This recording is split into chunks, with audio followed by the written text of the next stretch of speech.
able to do your first transaction without any getting much help, I think it's going to be very tough. But at least if you're attending all this training, hopefully you have enough background, have enough training, so you will not be too lost by the time you're ready to do your first transaction. Okay. All right, let's get started for today's training.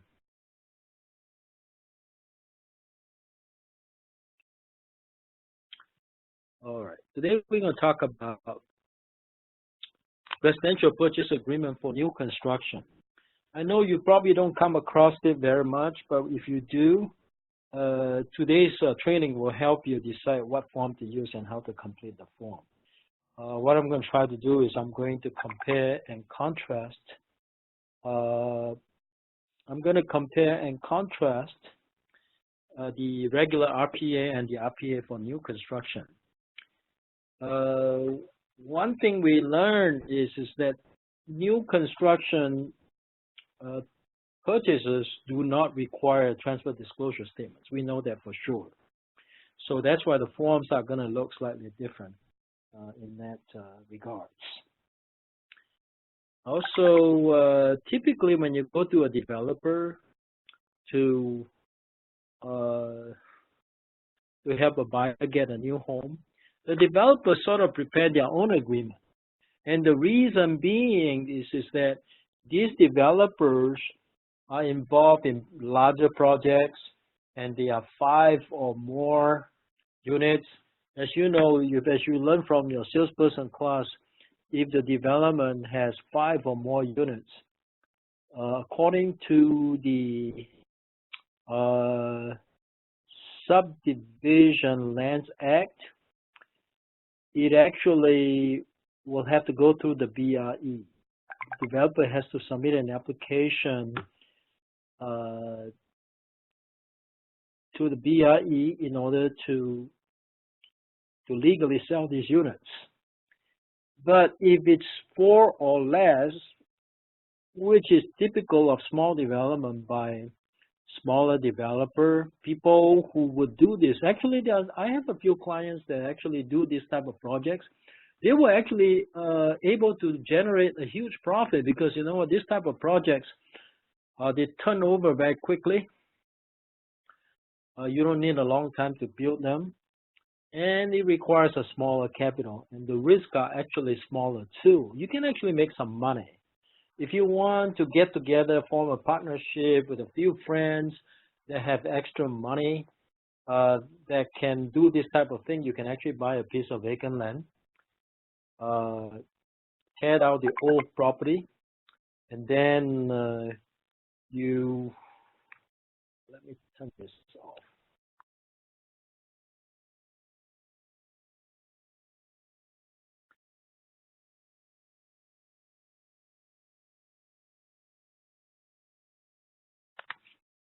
You can sell and make a profit.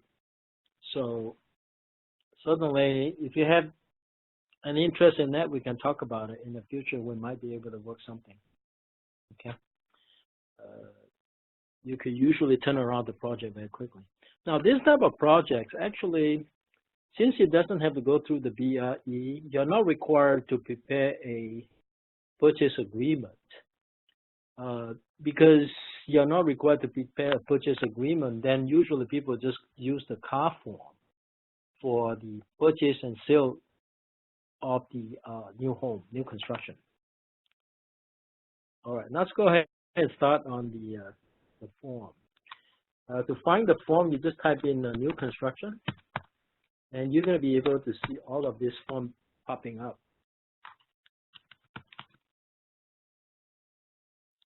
You see there are 1, 2, 3, 4, 5 forms that are related to new construction. Let's check out the RPA.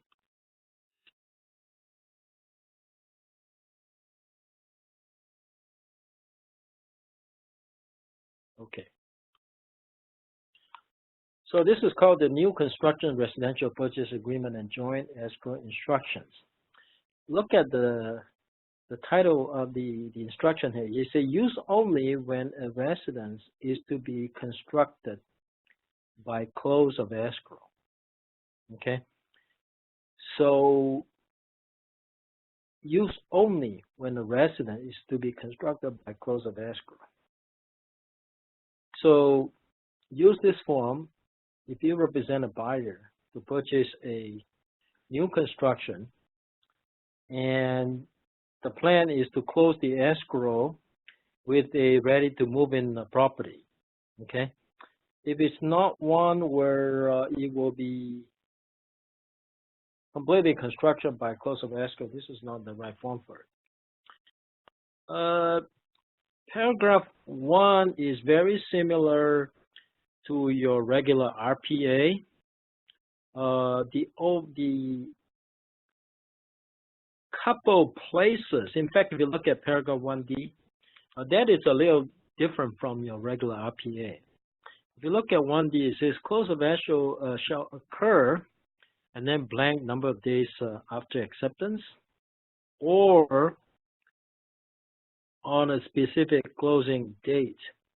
This is really no different than your RPA. It's the same thing. However, what follows may be different from your RPA. It says, however, escrow shall close no later than 10 days after buyer receives notice from seller of the issuance of a certificate of occupancy from the applicable local governmental entity.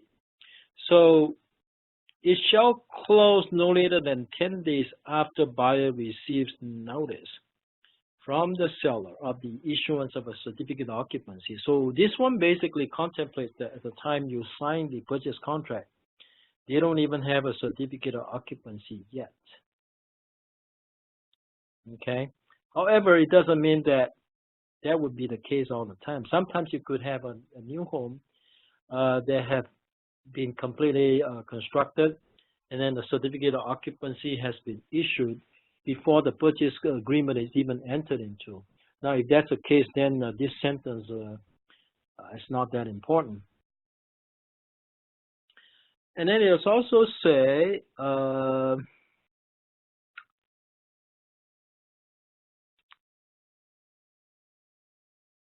if escrow does not close on or before the closing date, seller shall, within 15 days after the closing date, order all of buyer's deposits refunded to buyer, except for liquidated damages paid to seller pursuant to paragraph 40 above. Well, that is assuming that it is the buyer who is at fault. If it's the developer that is at fault, the developer cannot keep the buyer's deposit as liquidated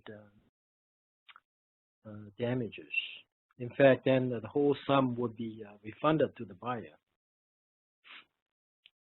It says also, in no event shall buyer be obligated to close the escrow more than 1 year after acceptance, unless after acceptance, buyer and seller agree in writing to a closing date beyond 1 year after acceptance.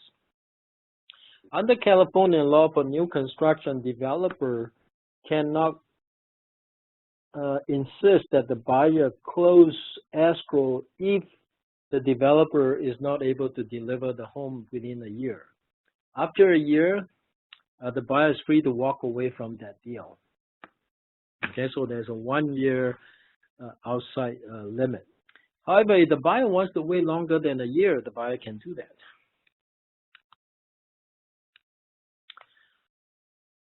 Here's another different provision here. This is also different from the regular RPA. Completion of project. It says seller shall agree to complete construction of project and then file a notice of completion thereon on or before 1 year after acceptance of this agreement, provided the seller shall in no event be responsible for, and such 1 year time period shall be extended for any delay due to the acts of God, strike, labor, dispute, or unavailability or shortage of materials necessary to complete the construction. So in other words, even if the law says The seller cannot take more than 1 year to close escrow. There is an exception. The exception being if the delay is caused by events that are beyond the seller's control, such as labor strike, difficulty in getting the materials or shortage of materials, or acts of God. Okay, earthquake, for example, will be act of God. Optional items. Sometimes a buyer buying a new home might have optional item. The buyer agrees to make 3A here. Buyer agrees to make any color and optional item selections if applicable from the choices offered by seller or the seller's agents within 15 days after such notices are offered. What that means is that sometimes the buyer might enter into an agreement with the developer.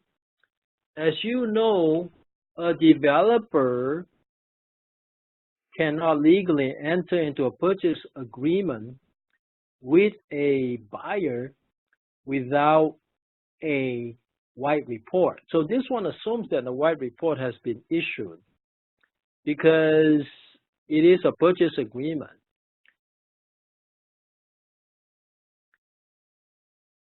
And if the buyer wants to pick certain color or certain optional materials, once the sales office, the sales agent contact the buyer to make the selections, they have to make the decision within 15 days. If the buyer does not make such selections within such period, then seller may make such selections which shall be final. So the buyer has 15 days to pick the color and pick the optional items, but if the buyer fails to do it within 15 days, then the seller will make it. They'll make the choice on behalf of the buyer, and it will be final. And then the buyer shall not have the right to make such selection which would delay the close of escrow. So it talks about optional items. Upgrades, increase in purchase price, treatment of option deposit. If subsequent to the execution of this agreement, buyer requests any changes or extras from seller and options and upgrades addendum, a copy of which is provided with this agreement. So if the buyer wants to make an upgrade, the buyer has to sign another form, which is known as the options and upgrades addendum. I believe that it is a car form, so you can actually use that form.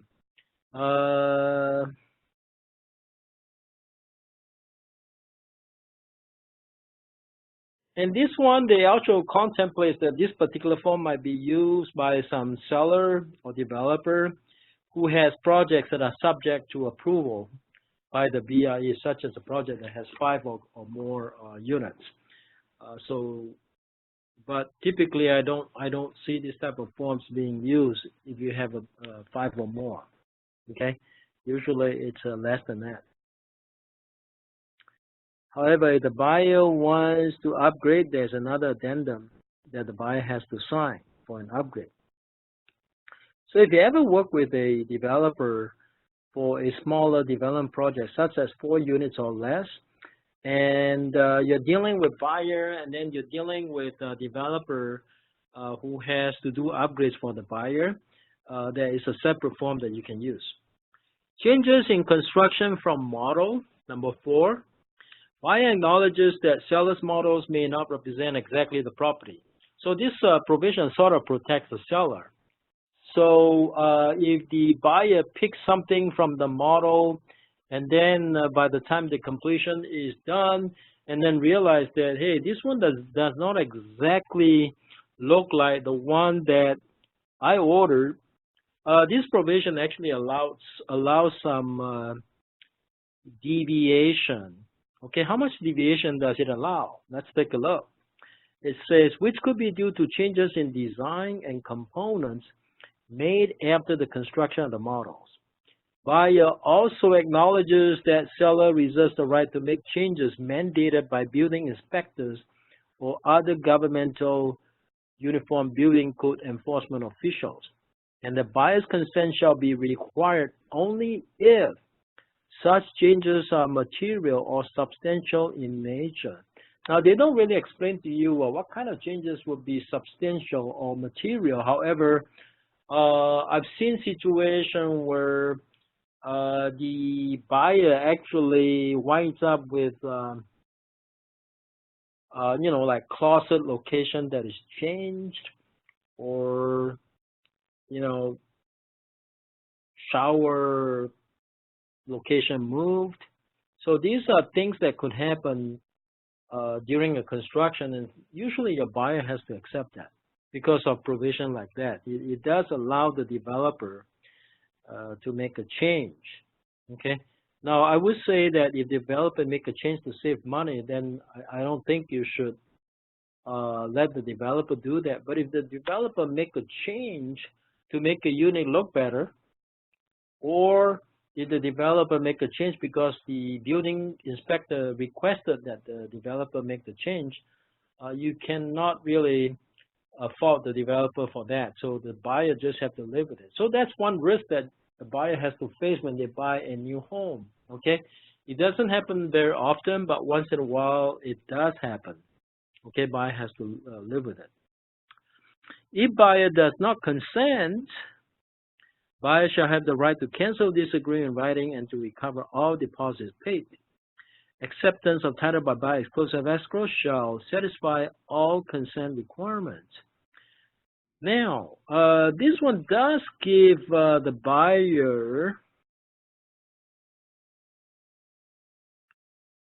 the right to give consent if the changes are substantial. If it's a minor change, buyer's consent is not required. Okay, you only need buyer's consent if it's a substantial change. Agency disclosure, that's the same as the RPA. Okay, and then you got finance terms, referral licensing.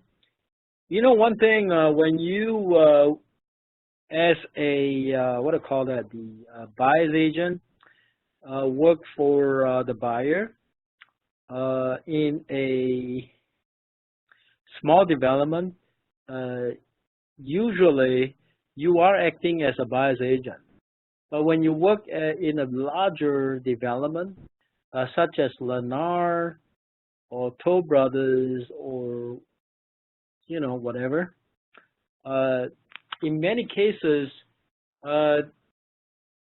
you don't really represent the buyer. You're just a referring agent. So you might think that you are a buyer's agent, but as far as the developer is concerned, you are just a referring agent on larger development. Well, the benefit of that is that you're still making your commission up, but you have less legal responsibility because you're just a referral agent, and usually the buyer will receive an agency disclosure from the sales office, and then on the agency disclosure, it will not even show you as the buyer's agent. Okay, most likely it will not involve you as a buyer's agent for larger development. But for a smaller one, I think you might be identified as the selling agent here. Now, certainly you don't have to be the buyer's agent if you choose not to. You can actually choose to be just a referring licensee. Okay, and then it says here, referral licensee, buyer and seller acknowledge that and agree that referral licensee has merely introduced buyer to the property and does not represent buyer or seller in this transaction. Why is it that on new construction there's an option to allow an agent just be a referral licensee and not in a regular home? That is because usually the burden is on the developer to make good product for the buyer, so the agent really has lesser responsibility. So if you decide to be a referral licensee, then you're just a referral licensee. Chances are in larger development, you make the same amount of money anyway, sometimes more. Finance terms, initial deposit, 6A is really standard provision, so I won't go into it.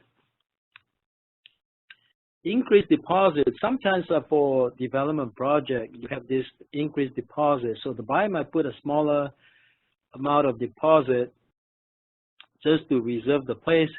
And then after a couple of months or sometime later, the buyer will put in more money as increased deposit.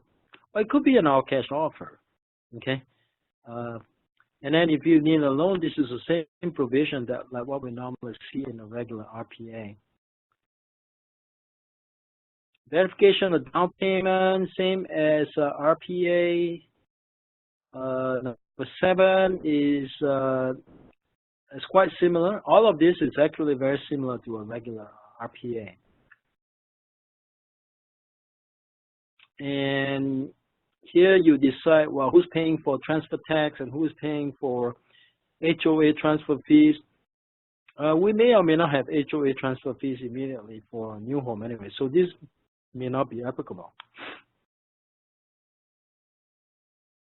Other costs.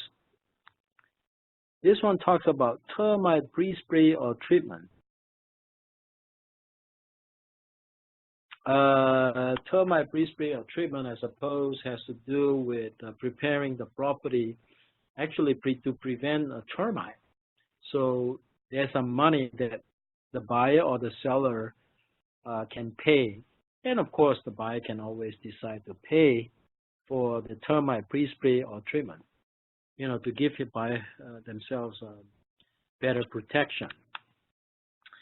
Closing and possession, similar to the RPA, not much different there. Disclosures, yes, even for new construction, they are required to give you the natural hazard disclosure, okay?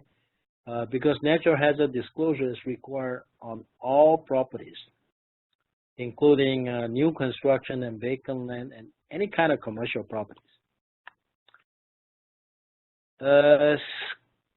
If this is a condominium, you got to check this box.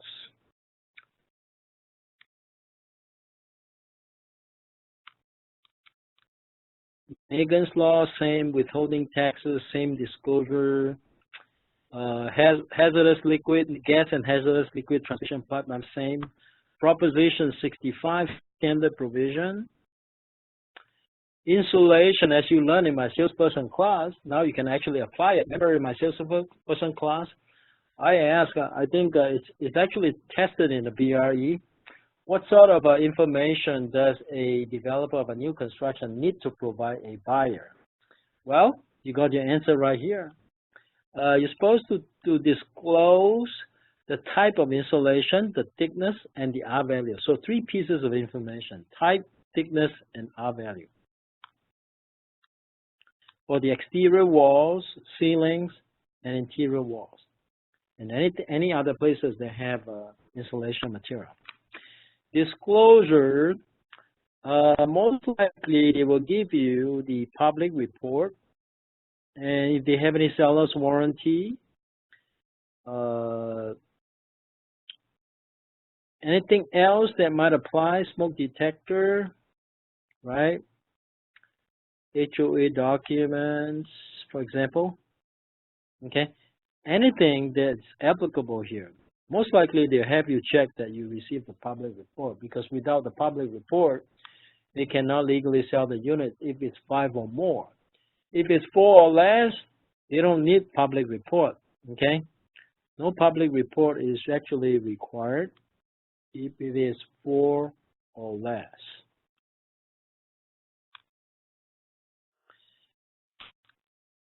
And if they give you a public report, they have to specify public report is required to be delivered to the buyer prior to the execution. That's true. That's a true statement. A developer cannot wait until after the buyer has signed the RPA and then give them the public report, because that would give rise to the buyer's right to cancel the purchase agreement. The public report should always be given to the buyer either before or at the same time. Well, actually, it should be before the purchase agreement is signed. Okay. Now, if it's 4 units or less, you check this box because no public report is required. And sometimes public report, there are two kinds of public report, even for the white report. You have the final and you have the conditional. Conditional doesn't mean you can't enter into a purchase contract. You can still enter into a purchase contract even with a conditional public report. A conditional public report is just a white report with certain conditions. Sometimes the BRE will approve a project for white report, but they're going to include certain conditions. It doesn't mean this report is no good, but it is just a report that has conditions in it. Okay? Okay. So check whatever box that is applicable. Statutory disclosure. Shall, within the time required by law, fully executed disclosures or notices. Statutory disclosures include but are not limited to a transfer disclosure statement.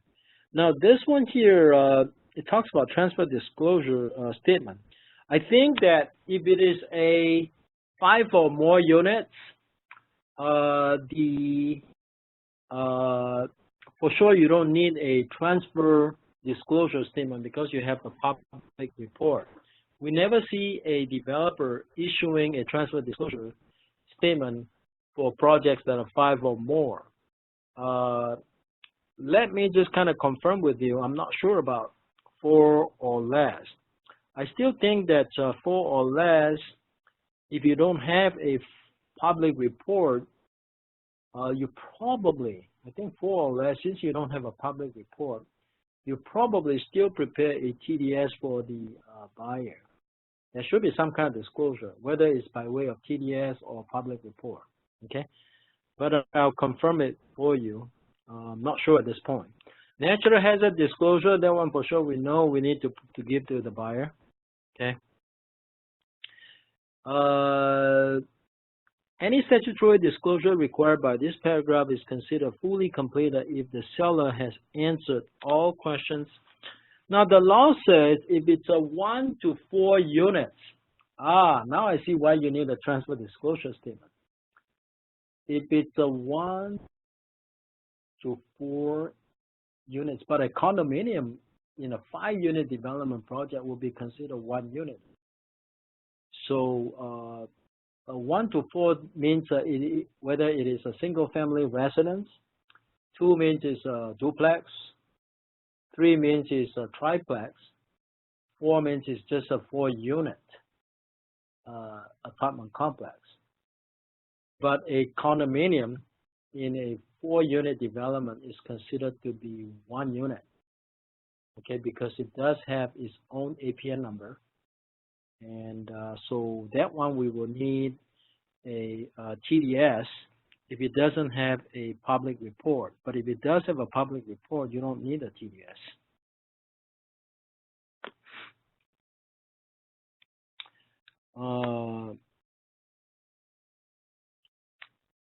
See here. ABID, any statutory disclosure required, it's 1 to 4 units. So you will need an ABID, but ABID is not required if it's a brand new construction. So that's also another point I want to clarify with you later on. I'm not 100% sure at this point. I think perhaps there might be a difference between 4 or less or 5 or more. Okay, so I will double check for you on this one. I'll send you a line message after I've confirmed it.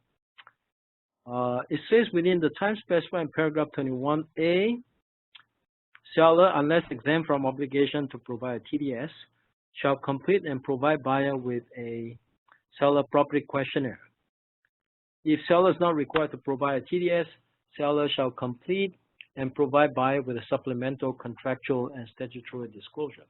If a TDS is not required, like in a large development, then they want you to give the buyer, if you have this particular, if you're using this particular form, they want you to give you buyer supplemental contractual and statutory disclosure. Number 5, in the event seller or listing broker prior to close of escrow becomes aware of adverse conditions materially affecting the property or any material inaccuracy in disclosures, information, or representations previously provided to buyer, seller shall promptly provide a subsequent amended disclosure. Okay, so this is about amended disclosure. This one also appears in the regular RPA. And it says here, number 7, buyer or seller waiver of statutory disclosure is prohibited by law. So no matter what happens, you cannot ask the buyer to waive the right to receive the statutory disclosures. Number 14,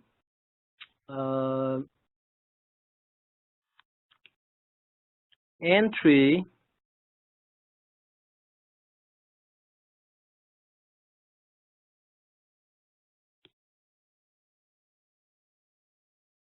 this one basically saying that, you know, during the construction, the buyer is not allowed to go onto the property.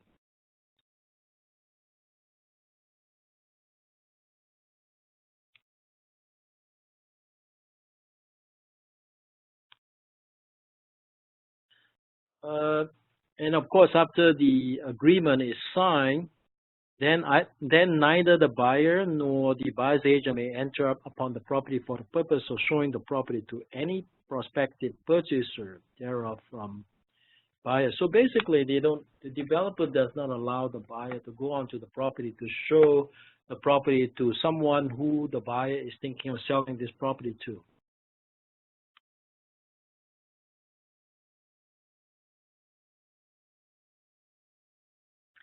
And also, this one does not allow the buyer to do any custom work on the property until the property has closed escrow. Seller warranty, typically, what kind of warranty do they give? They have some statutory warranty.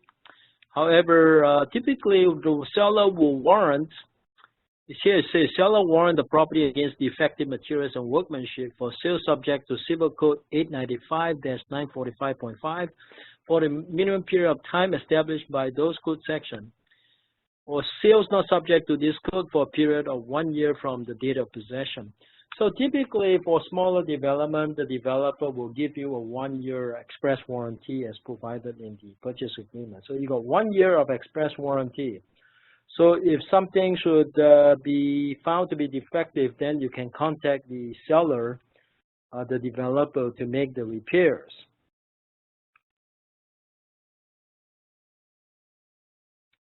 However, it says the warranty only applies if seller receives notices of such defects, so you have to give them notice. And then the items or defects that were inspected or approved under paragraph 22, minor settling cracks or damage caused by buyer movers or damage due to alterations or additions made other than by the seller excluded from seller's warranty. So if the buyer makes changes to the property and then the workmanship is bad or it caused damage to existing construction, then the builder is not responsible for it.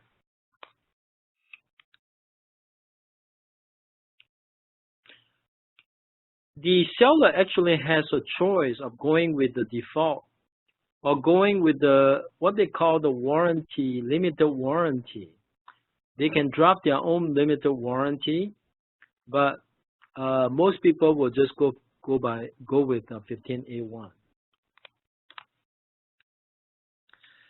Builder limited contractual warranties provided with this agreement are copies of all builder contractual warranties not specified in paragraph 15 of this addendum elsewhere. Okay, sometimes the builder will get limited warranties from the contractor. And usually they'll just pass it on to the purchaser or the buyer. Procedures for actions on construction defects and escrow instruction. Typically, when you buy a new home from a developer, if the work is defective, you cannot immediately go to court and sue the developer. There's actually a procedure that you have to go through. So, for example, you have a foundation crack. you need to give the developer an opportunity to fix the foundation crack before you can sue them in court. And it's actually a very long procedure. It says here the procedure must be followed prior to filing any action. So the developer will actually tell you what procedures to follow.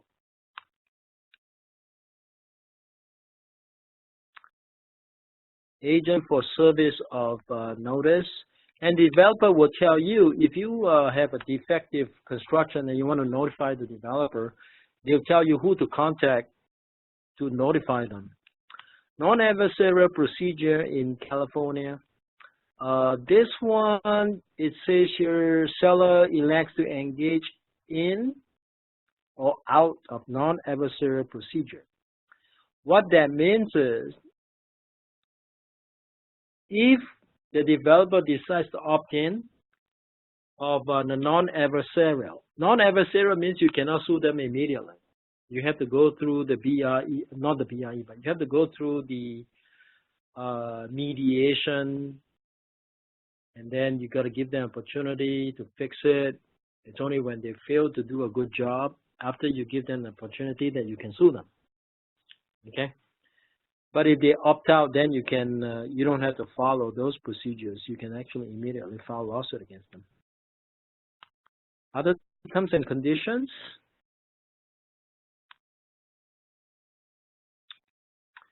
Title and vesting.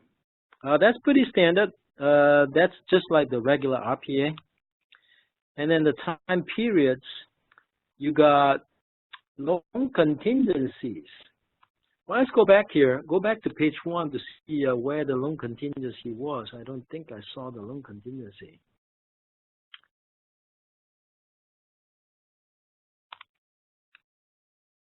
You got this provision concerning the loan, right?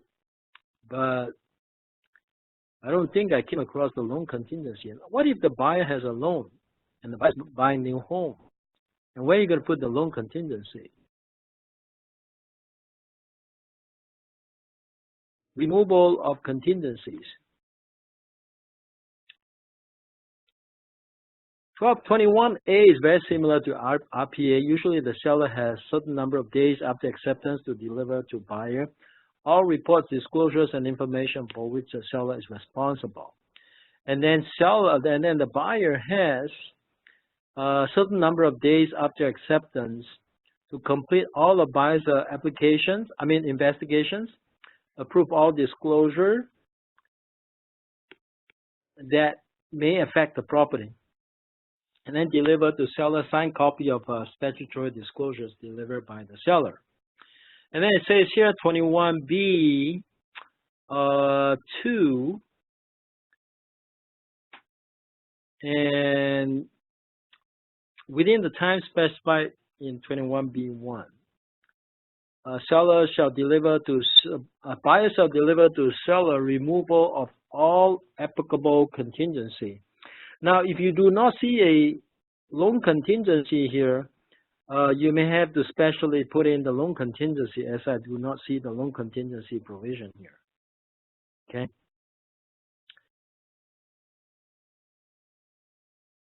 And if you have a loan contingency, just like the regular RPA, you have to remove those loan contingency within a specific time. And of course, if the seller does not deliver all of the required disclosure, the buyer actually has more time to remove the contingency. In fact, that's a trick that some this selling agent would do. Say, for example, I put a 5-day contingency removal in an RPA, and one of those contingency has to do with inspection. Now, I put a 5-day inspection contingency, and then I put a 5-day appraisal contingency, a 5-day loan contingency. That will make my offer very attractive and very competitive. But for inspection, typically your 5 days does not start until after the seller has provided all of the disclosures and reports. But on the other hand, your loan contingency and your appraisal contingency actually will end exactly 5 days later. So if you are smart, you can actually remove all of the, if you are confident with your loan, you can actually not have a loan contingency or appraisal contingency, just have a, what I call that, the inspection contingency, and try to buy more time. I've seen some people do it without the loan contingency, but it has the inspection contingency and appraisal contingency. And the inspection contingency doesn't start. The 5 days or whatever days you have does not start until the seller has given the buyer all of the required reports and disclosure. So that's just a little trick that you can use. And then this is the same, notice to form, that's the same as the RPA.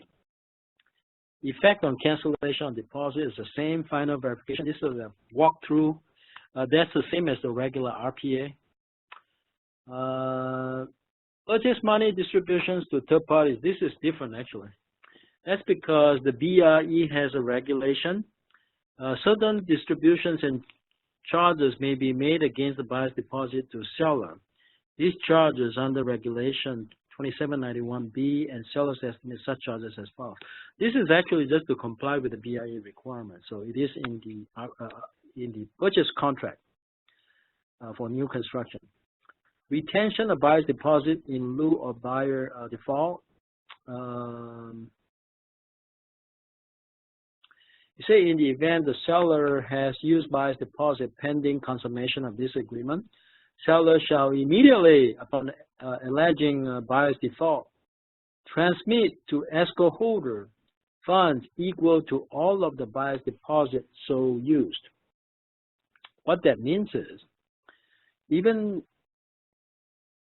when the buyer gives the developer the deposit, and if deposit is not deposited into escrow, and the developer somehow has used the buyer's deposit before the contract actually closes escrow.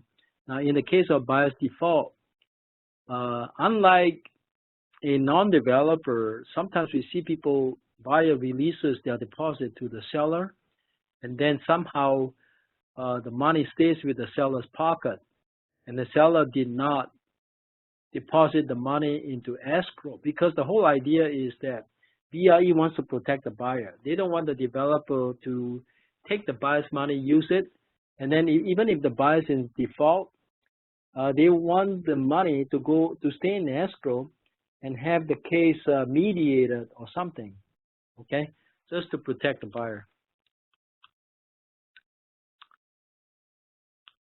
Prorations and property taxes, that's standard, and all of these are actually standard. No transfer during escrow. This is non-standard, number 32. It's different from the regular RPA. This one says here, you the buyer, you can buy my new units. However, we will not let you speculate. We will not let you buy it, and then during escrow, you assign it to somebody else to buy this unit. So that's not allowed, okay? So this is actually to protect the developer. Maintenance recommendation, this is also not in the regular RPA. The developer can provide builder maintenance and preventative recommendations and give them to the buyer. Manufactured products, maintenance and limited warranties. All of these warranties that the subcontractors or contractors that give the developer or give to the general contractor, I mean the material suppliers and subcontractors will often give limited warranties to the general contractor. And then general contractor will turn around and give them to the developer. A developer can then go ahead and provide these type of warranties to the buyer. And if there is a warranty situation, then the buyer can make use of these limited warranties. All right, then we have a definition. Broker compensation is actually listed here. So if you're acting as a referral licensee and not as a selling agent, it will say here referral licensee gets how much. Okay, remember there is no separate agreement because as a referral licensee. Maybe the MLS rules does not apply. That's why you need to specify what the compensation amount is. But if you're not a referral licensee, you're acting as a salesperson, as a selling agent. If these units are not on the MLS, you still need to have your commission in writing, though, because you don't have your commission in writing, you don't have the MLS rules to protect you. You may wind up with no commission. Representative capacity standard, joint escrow instruction to escrow holder, that's pretty standard.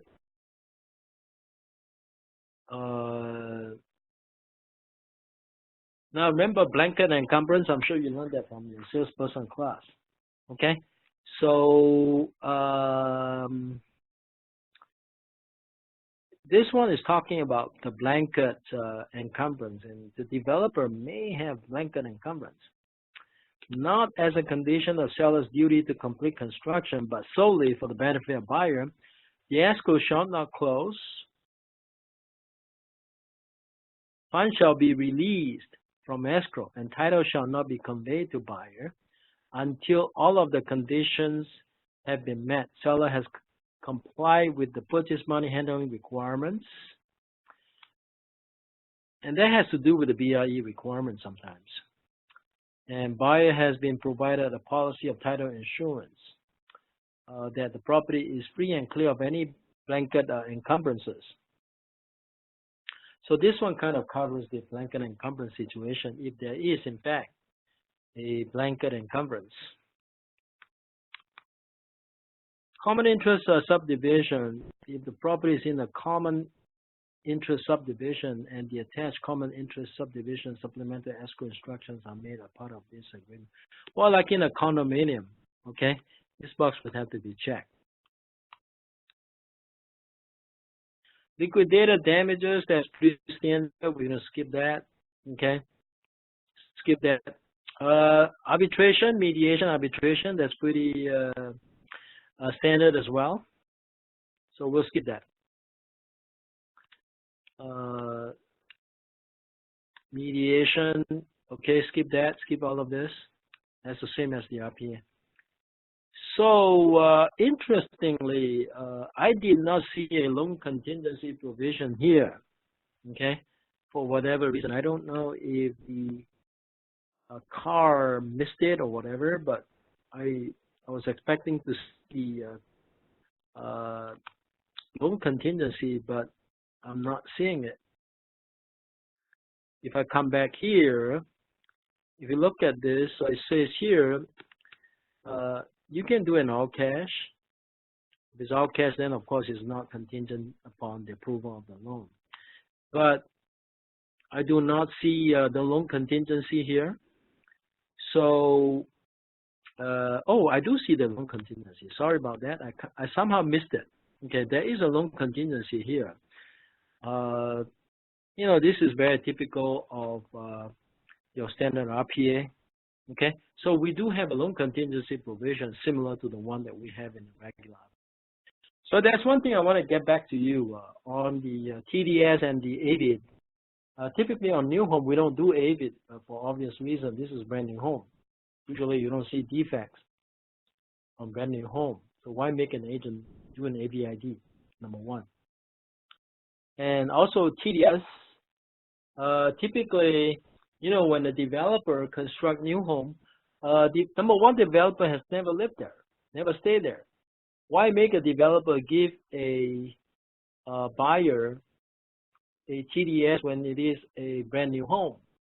So that's why I was a little doubtful when I saw TDS in a RPA for new construction, but I will double check for you. But my understanding, and based on what I learned in the past, new construction, you do not have to give TDS to the buyer, but I'll double check for you. For sure, if it's not, if it's a BRE approved project such as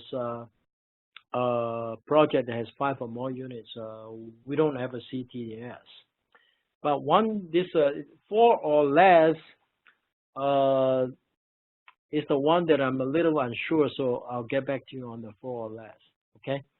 And also, I honestly do not think that you'll be required to do an ABID, but I'll double check that as well. Now, if you are not required to do ABID, or if a TDS is not required, then they need to do a better job in designing the form, because I think they should not be in here to confuse you. Okay, so I'll get back to you. So that's it for today's training, and thank you all for coming. And it's been great talking to you guys. I'll talk to you guys later.